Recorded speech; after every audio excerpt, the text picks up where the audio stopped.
Hello বন্ধুরা, তোমরা দেখতে পাচ্ছ আমাদের লেচু গাছে লেচু ধরেছে।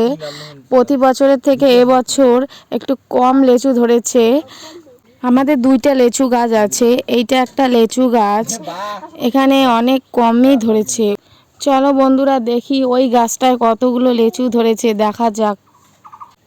ফাইনালি এই লেচু গাছটার কাছে এসে গেলাম।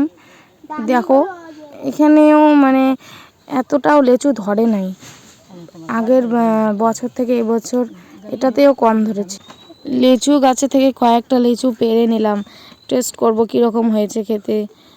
লিচুগুলো দেখতে কীরকম লাগছে সবাই কমেন্ট করো, আর কে কে লিচু খেতে ভালোবাসো আমাকে কমেন্টে জানাও, আর কে কে লিচু খাবে আমাদের বাড়িতে তাড়াতাড়ি চলে আসো।